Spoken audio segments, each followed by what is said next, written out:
Монголын зохиолчдын эвлэлийн шагналт зохиолч Шуурайн Солонгоо. Хэнгэрэг роман. Улаан хэнгэрэг хэмээх 1-р бүлгийн 5-р хэсэг.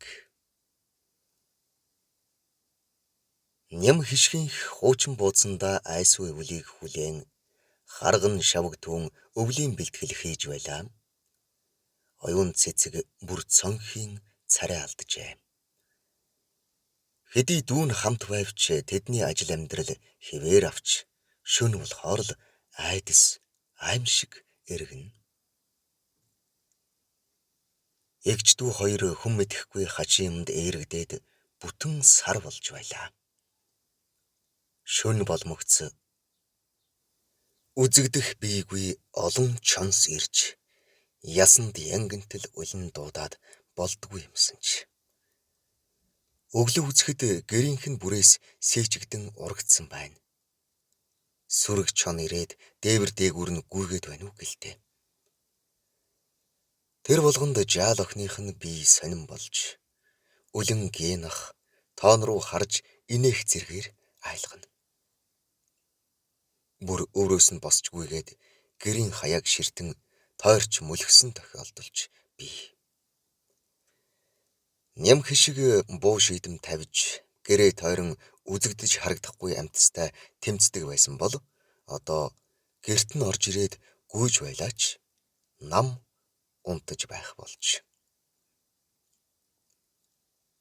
Оюун цэцэг бодон бодсоор энэ бүхэн охинтой нь салшгүй холбоотой гэж үзэх болжээ. Дүүнийг охиноо аваад сумын эмнэлэгт хэвтгэхээр явхад мөнөөхөн хий дүрстэй амьтас дуугараагүй хонсон гэдэг.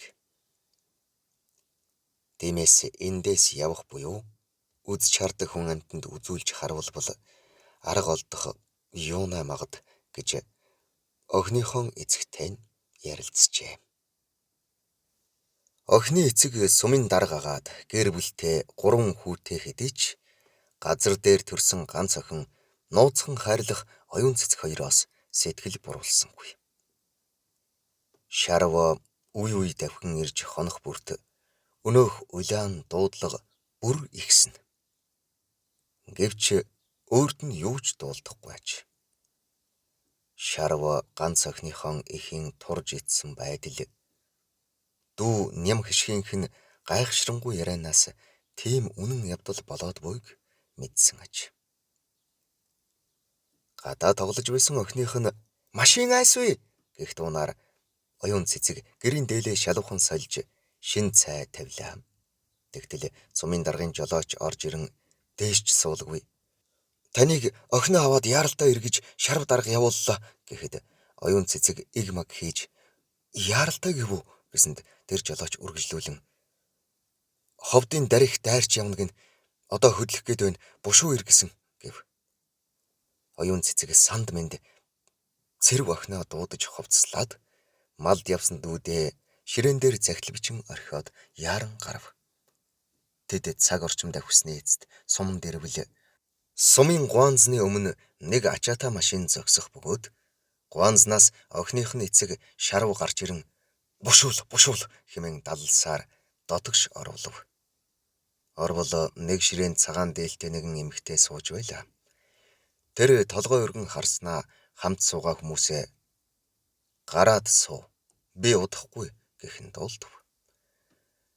Хүмүүсийг гарсан хойно тэр эмэгтэй охин руу дохиж за тэр охин наашир гэсээр гар сунгав. Охин нь бүжир алхан шууд дэрэгдэн очсонд гарыг барьж сайн байна уу гэж мэдлэв. Охин нь эргэн ээж рүүгээ харснаа сайн гэж доройхон дуугарав. Ийм мундаг охин чинь цовоо цолигуун байх ёстой юм. Чамайг хэн гэдгэв? Цэрв гэдэг. Сайн байна. Тэнгэрээс дуудлага ирж чамд тусал гэж загсан юм. Би чамтай золох гэж ийм холуур тойрч ирлээ гэхэд охины нүд томорч За гэлээ. Оюун цэцэг бушуухан мэдлээд ширээнд суув. Нүднийх нь болор алга болж хүүхэн хараан томорчсон эмэгтэй байв. Тэр дарих өөрийнх нь гараас атгаснаа эрх гаргаж ирээд тастан үзэж асуух гэж бууг чинь хэлүүлдэггүй мэдж байна. Охины гарга гэж заавардав. Оюун цэцэг охиноо гаргахдаа шарвыг дуудан орж ирээд зэрэгцэн суусанд өнөөх эмэгтэй. Охиныг чинь онгол сахиус хамгаалдаг юм байна. Гэвч сүүлийн үед нутгаан солигж хэлүүлэхийн тулд эргэж тойроод байгаа юм байна. Аймгийнхаа төвд хөрвөл онгодууд шоглохоон болно. Жилдээ 2 удаа очирваа нь хайрханд очиж даатгал дээтгэл хийж бай. Ойлгов гэд шарв руу харснаа. Чи охиндоо хэр сайн хандна? Төдий чинээ сайн явна. Эд хаашта тэнгэр сахиустай улс учраа хэдэн жилийн дараанаас олон хүнийг аварна. Харин одоо 2 хоногийн дотор нутгаан сэлгэж нүү. Эсвэл эхийнх нь ухаан гарчхаж болзошгүй. Нутаг солиод өөрөө тогтно гэж зэхв. Шарв за мэдлээ гэсэнд өнөөх эмэгтэй нүдээ анснаа. Охины ихэд биеэр ойртож дахин халдаж болохгүй юм байна шүү. Тэгвэл хий дүртэй хийсгэлэн биетэй хамгаалагчт нь эгдүрхэж болзошгүй. Уул нь охиныг би дагуулад явмаар санагдлаа. Гэвч уг гарвлынхан зэрэг дэв өндөр учраа бидэнд тийм барилдлага үгүй юм. Цагаан болохоор өөрөө хуйглаад босч чадна гэснээ эрхэн эвхэн өвөртлөөд бослоо. Оюун цэцэг яаран танд баярлалаа гэвэл ийм гайхам үртэй болсондоо тэнгэр газарт мөргөж яваарай. За баяртай гэсээр гарч одов. Шарв оюун цэцэг хоёр харц солилцоод цонх руу очиж харвал мөнөх эмэгтэй гадаа байсан охиныг тэрвэрч үнсээд машин руугаа явлаа. Охин нь баяртай өвөө гэсээр түүнийг үдэв. Яагаад эмэгтэй хүнийг өвөө гэж дуудсныг оюун цэцэг гайхсаар хоцорчээ. Тэд охиноо аваад дотгошорж нэгэн ширээнээ суун бууд захиалан идэнгээ аймаг руу нүүе гэж тохирчээ. Чингээд ээж охин хоёр хөдөө явж юмаа бэлдэх. Тэр хооронд сумын дарга аймаг руу хөдлөх унаа тэрэг бэлтгэхээр боллоо. Охиныхон амь насыг аврахын тулд тэд холгүй буу аймаг руу байтугай харийн улс руу нүүхнэж бэлэн байв. Оюун цэцэг гэртээ хургуулan юмаа бэлдэж дүүн нэг хонь гарган борц төхөөрч байтал өглөө нь 53 машин давхин ирв. Машины дуу гараагүй байхад цэрв охин нэг машин ирж байна. Тэр машин биднийг хол авч явах унаа юм байна. Аав тэнд нэг эмэгтэй задуулаад хазартаа цустаа явна гэж ярихад оюун цэцгийн царай хувьсхийн юу болсныг мэдж бушуухан юм хумгаа эмхлүүллээ. Тэр машинд жижиг гэрээ очиж байтал охин нь ээждээ ойртон "Ээжээ, яарахгүй бол сумаас гарсан машин ойртож явна" гэж шивнэв. Шарвын өнөөх харждай хортой эхнэр нь сэжиг аваад ирж буугаас зайлахгүй.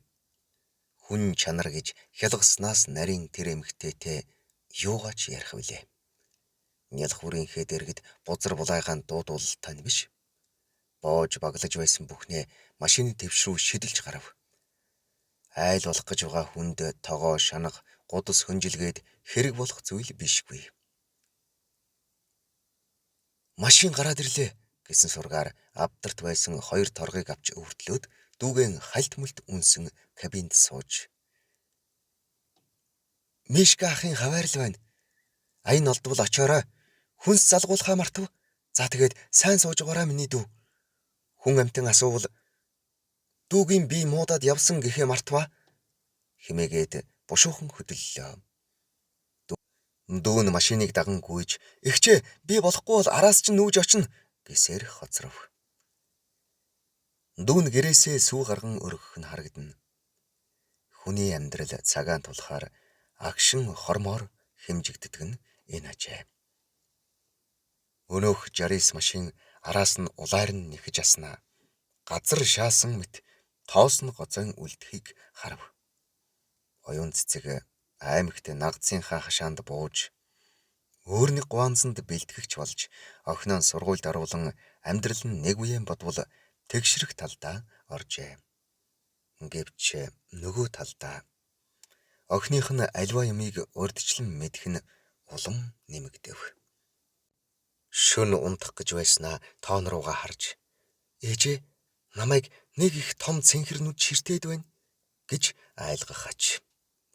Гэвч оюун цэцэг бүтэн нойртой хондог болсон учраас бяцхан охиноо тэврэн ямар ч аюулыг сөрөн босох бэлтгэлтэй суув. Цаг нь болохоор бүх юм сайн зүгтээ тогтож охин нь гайхалтай хүн болно гэж найдахын учир ихээ. Монголын зохиолчдын эвлэлийн шагналт зохиолч Шуурайн Солонгогийн Хэнгэрэг романы Улаан хэнгэрэг хэмээх 1-р дэвтрийн эхний 30%-ийг зохиолчийн зөвшөөрөлтөөр та бүхэндээ хүргэлээ. Үргэлжлэлийг зөвхөн номоос